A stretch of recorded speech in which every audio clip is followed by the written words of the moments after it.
Hello, guys, and welcome to another episode of the Cut Inside podcast. My name is Kaustubh, and I've got Devashish and Rohit with me today. With the group stage of the World Cup almost coming to an end, as we record, there's only Group G games remaining, with Portugal and South Korea, the latest teams to book their place in the round of 16. Uh, so, guys, what do you think about? Let's dive right into Group A and Group B first. Uh, Devashish, let's start with Group B. Uh, I think as per our predictions, we had Wales going through, but I think I think according to me, they've been one of the worst performing teams at this World Cup, to be honest. What do you think about the group, man?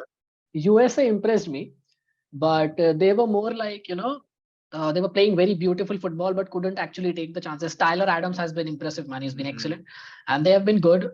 Wales, because of tournament experience, we actually picked them that they would do it. Mm-hmm. And Iran were just a surprise package. And England, actually, I want to say something about England because I'm one of those people who has never said Southgate should be sacked, should be sacked. He's terrible. I'm not one of those people.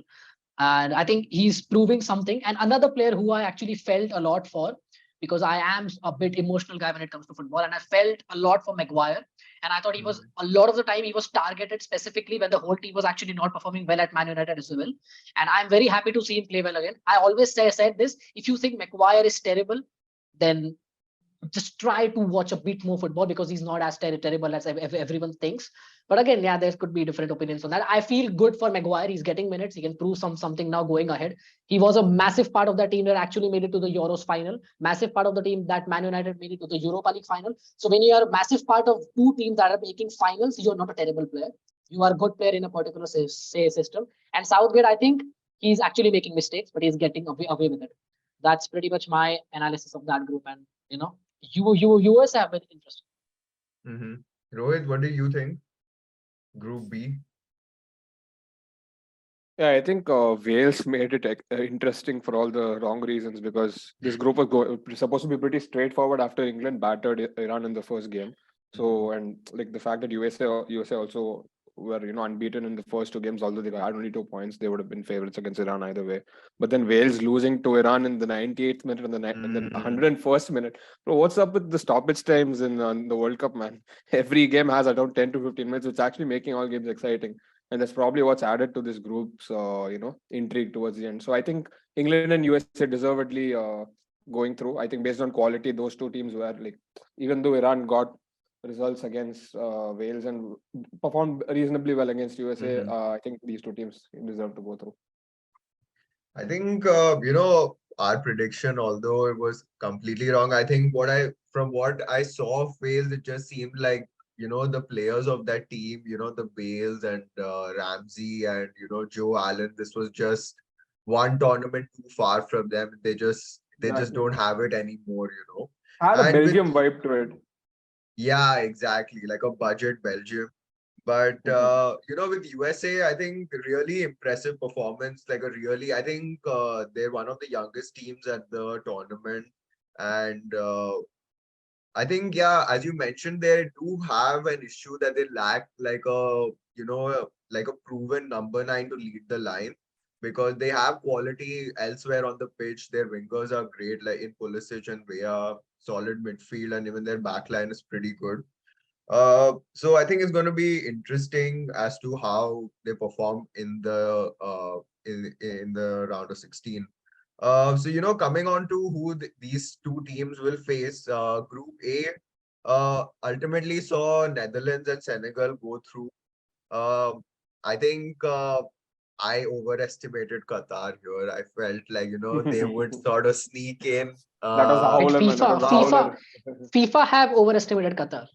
Yeah, I thought that they would have that home field advantage. Somehow they would, against all odds, somehow reach make it out of the group. But I I think don't think we Costa saw has that ever been they're that wrong in not. his entire life. Yeah, I think, yeah, Netherlands and Senegal. I think the two teams that most people would have predicted to go through ultimately did go through. Ecuador did make this group Shout out to interesting. Ecuador. Yeah, They that's did what. really well. Shout out to Ecuador. They did make this group pretty interesting. Um, I think with Senegal, they did look like a really good team, but I think the loss of Mane does affect this team. I think with him in this team, they would have had that, that X factor that could get them, have that moment of magic that he could provide to get them through, the tougher teams that they are going to face. But in the round of 16 is going to be England versus Senegal and Netherlands versus USA. So, guys, what do you think about these two fixtures? Let's start. I think let's go first with Netherlands and USA. Rohit. Netherlands versus US, I think this is going to be a tight game. It's not Mm-hmm. as straightforward as people would think. Netherlands is not going to just, do really well and go through because I feel like they're being carried by Gakpo. Like even against Mm-hmm. Senegal, they benefited from two howlers from the Senegal backline. I think both from Correct. Mendy, Yeah. and that's probably why they won the game. And see, against Qatar, everybody won against Qatar, and they Mm-hmm. struggled against Ecuador. Ecuador looked really good against Netherlands, and USA, you're right. I think the fact that they don't have a proven number 9 is going to, bother them somewhere deep down. Even if they get through against Netherlands, they might struggle in the next games because in the knockouts you need that one. You Mm-hmm. might only get one chance the entire game, so you have to take the chance. It's going to be a really tight game. I have a sneaky suspicion that USA might actually go through, but I mean, it's just 50-50 for me. It's not, yeah, they. Devashish, what about you? I have soft spot for USA because they've been impressive. And in the Mm-hmm. England versus USA game, the whole world was supporting England because it should be called football and soccer. I was one of those who was supporting USA in that one Mm-hmm. because I don't have any problem. You can call it anything. If you're playing the way it should be played, then it doesn't matter what you call it. And with England, it's just like I find it very hard to support England anyway or any Britisher ever. So I can't really support England. I don't have it in me. I'm incapable of supporting England. It's in a way. So I do have and US are interesting. I like Aronson. I said it. I like Sargent. He came to India in the Under 17 World Cup in 2017, battered the Indian defense on his own. I remember that game, and he's a brilliant player. They've got a good Mm-hmm. balance, and even though Netherlands are the better team on paper, I think USA could win that. I've got that gut feeling as well. If you go Okay. back far enough, you can probably count USA as Britishers as well, Americans as Britishers as Americans are everyone actually. Yeah. well. Okay. I think next about England versus Senegal. I think this one is going to be a bit more straightforward. Like, I just feel like, England's firepower that they have, the quality right across the field is just going to be a step too far for the Senegal team. Like, as I mentioned, the loss of Sadio Mane, like their captain, leading goal scorer, is a huge, huge loss. And I think ultimately this is as far as Senegal is going to get for me. A great run, like they made it to the World Cup, made it out of the groups pretty successfully. But I think England's going to be too strong for them. Guys, what See, do you think? normally when star players go out of a team, right? All people always talk about how the entire team is going to flop, and that's never Mm-hmm. the case. But strangely for Senegal, I think that's going to be the case. I think Mm-hmm. the lack of Mane is very Yeah. evident. Like no, like see, No, you no. talk.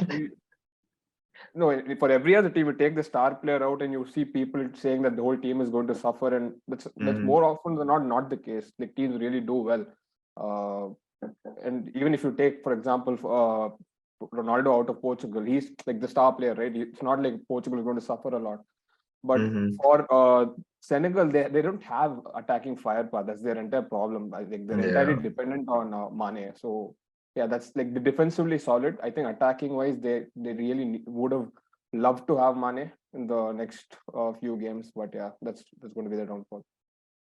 Devashish? There's one player who destroyed Liverpool a few seasons ago, if people remember, Ismail Sarr, and Lassar, he's yeah. an excellent player. And one thing about Qatar, Senegal, they have shown an element of character in this. They lost the first game. They couldn't score in the first game, even though they played well. They couldn't do anything in that first game.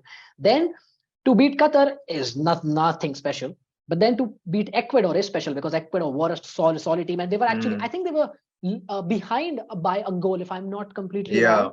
And they I needed think a so. goal to Yeah. go through in that pressure to step up. Ismail Yassar carrying the attacks. But yeah, as you said, I think it would be too much for Senegal to actually Mhm. get through this England team, because England will just dominate them. So I go for England win there. Okay, I think that's our prediction for the round of 16 from the first two groups. It was an interesting talk, guys. That's it for this episode. We'll catch you soon. Bye bye.